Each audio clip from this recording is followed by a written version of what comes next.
Hello everyone, this is Deborah Richardson, and today I am putting the AP in Happy where accounts payable teams are empowered to protect the vendor master file from fraud. This podcast will give a voice to accounts payable team members by talking about the growing reality of cyber attacks in their world and which vendor setup and vendor management techniques they can apply to protect the vendor master file from fraud.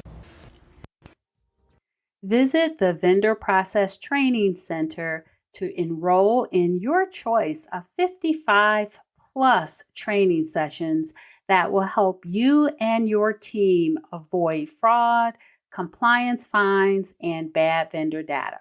Or just sign up to get access to vendor process FAQs and to attend weekly drop-in live Q&A sessions.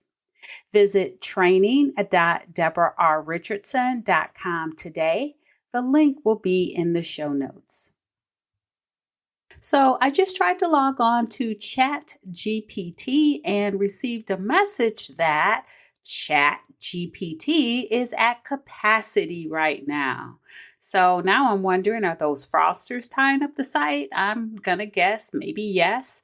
And if you want to hear what I think is the good news and the bad news for the vendor team with ChatGPT, keep listening.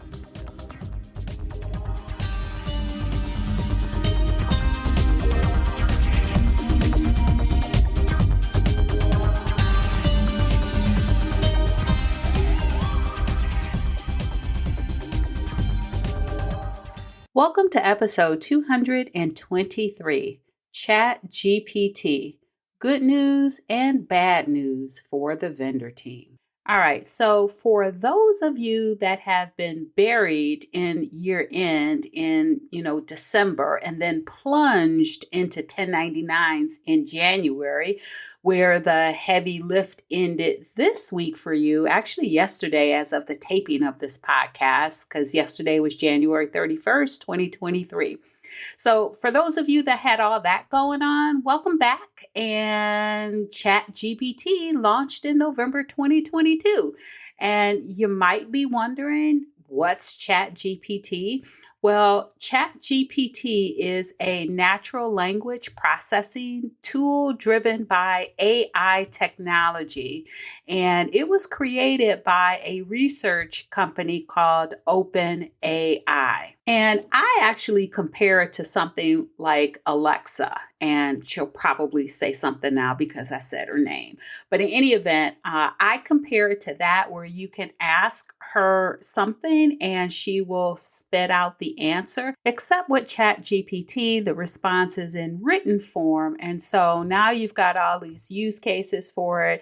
And I've seen, and I'm sure you have, or your colleagues or family members have seen all these different videos on ChatGPT. All you have to do is type it into YouTube, and it's just a plethora of videos of use cases, some good and some bad. But at first, it was just all good.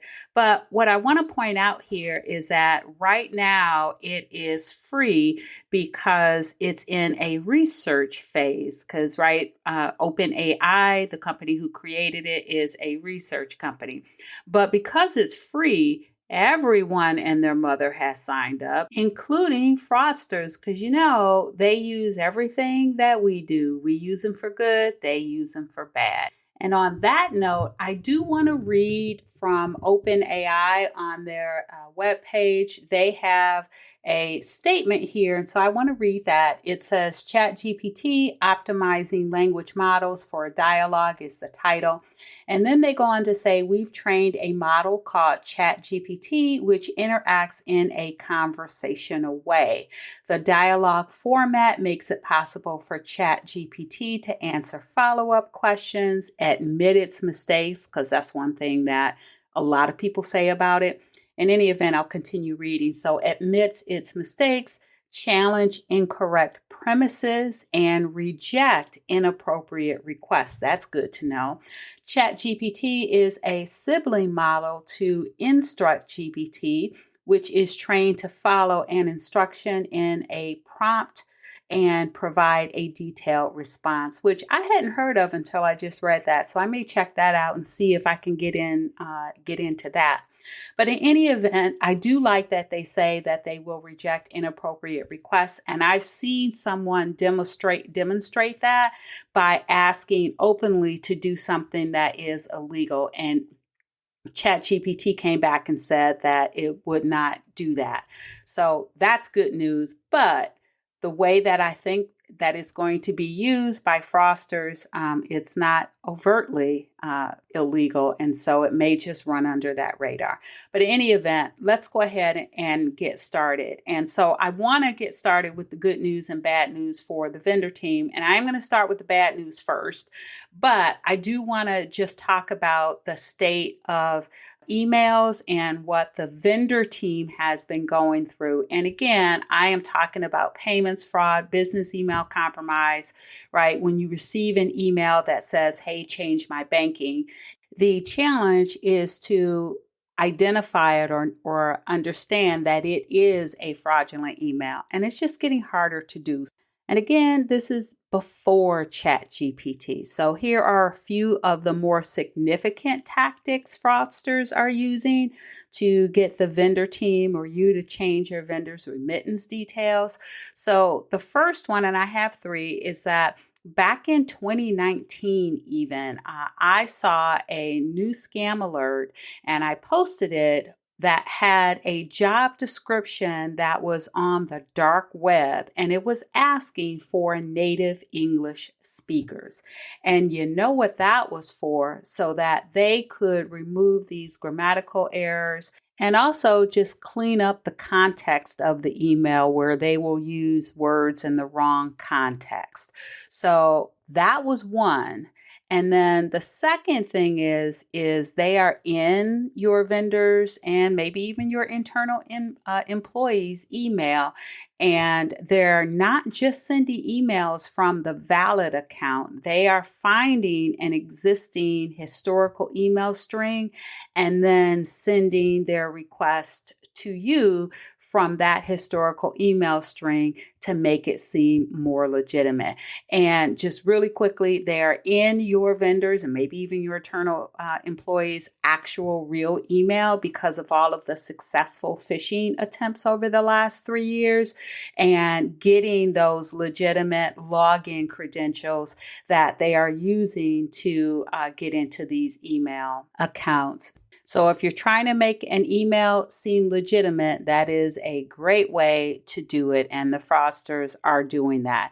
Now, the third thing that they're doing is they are tracking your social media accounts across all of your accounts to gather information on your connections, relationships, what you like on posts. And a point of that, again, is to send an email that sounds legitimate because maybe they will include some information or verbiage that matches your comments, maybe on a Facebook post or a LinkedIn post. And so if you feel that the email is legitimate, then you'll put your guard down as far as making a change to a vendor's banking, for example.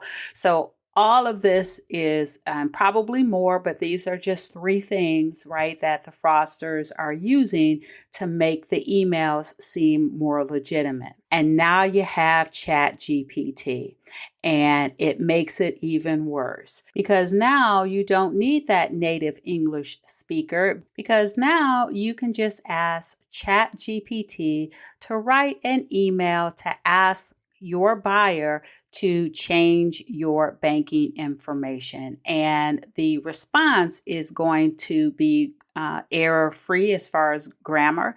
And it's also going to be in the right context. And they will probably say and put some urgency to it. And so ChatGPT will add in language that puts urgency to it. And right now, because it is still free, it costs the fraudsters nothing to do that. So this is why I say when you have cybersecurity awareness training on how to spot phishing emails, the vendor team and really the accounts payable team and help desk really need more than cybersecurity awareness training, because you are dealing with your company's payments and the information that you're receiving. You have to click on those links. You have to click on those PDFs that are attached, because that's how you get invoices. That's how you get vendor supporting documentation. And if you're getting all of that in an email that sounds legitimate because ChatGPT wrote it and then asked you to change banking, and it's coming from your vendor's legitimate email address because they have gotten into your vendor's account because they had the username and password from all the phishing attempts. How are you, or how is the vendor team? And I'll say you, how are you supposed to know that that is a legitimate email? And so this is why I say that regular security awareness training is just no longer valid for the vendor team, the AP team, the AP help desk team. You need to have authentication techniques, internal controls, best practices, vendor validations, all in place to avoid fraud, fines, and just bad vendor data. And just let me tell you, I hear all types of reasons why there should be no fraudulent payments from that confirmation phone call. And I've said in other episodes before why that is failing. And I also hear about, just leadership saying that it should be common sense. So this is how disconnected leadership can be from what's actually going on with their vendor team, with their accounts payable team, with email, with fraud, with all of that. And the bad part about that is that those are the leaders, the companies that won't invest in training or won't invest in tools to avoid fraud. Okay, so enough with the bad news. Now we're going to talk about the good news with ChatGPT. So I saw over the weekend a video popped up in my feed that said, of all things, how to use ChatGPT to help you with Excel. And I thought, wow, because I never would have thought of that. And what this video did, and I'll put a link to it in the description, and it is to a channel that really talks about business productivity tools. So it might be something that you might want to subscribe to. But in any event, they talked about ChatGPT and how it could help with Excel formulas. And so within the video, they would put in like some cells A1 and B2. And so the response will be the exact formula that you need to copy and paste and put into Excel. Now you can get as complex as you want. I promise you, ChatGPT will give you a formula faster than I can, probably faster than you can.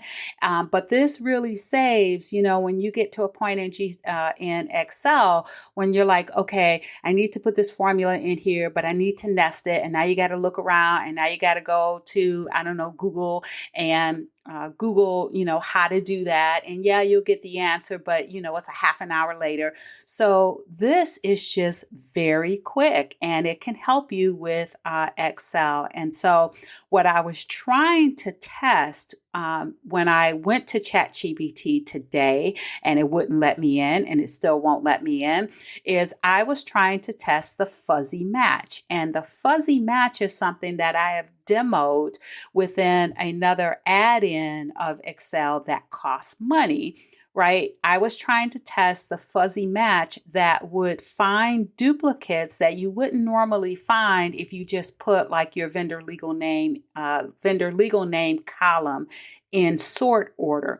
Because if there are duplicate vendor records and someone put a "the" in and the other person didn't, it's never going to line up. And the same could be true if there's a fat finger somewhere within the vendor legal name. And so I use a tool that has a fuzzy match, and the fuzzy match will find it. And then I thought, well, maybe I can ask ChatGPT to come up with a formula that will do the same thing, because it's just a formula. I just, didn't want to take the time to figure it out, and I wanted all the other stuff that came with the add-in, but maybe ChatGPT can do that too. So I challenge you, if you can get into ChatGPT and you think it might help you with Excel or any other productivity tool, right? Try it out. Let's find more good uses of ChatGPT. All right. So thanks, everyone. I hope you enjoyed the 223rd episode of the Putting the AP in Happy podcast, where accounts payable teams are empowered to protect the vendor master file from fraud.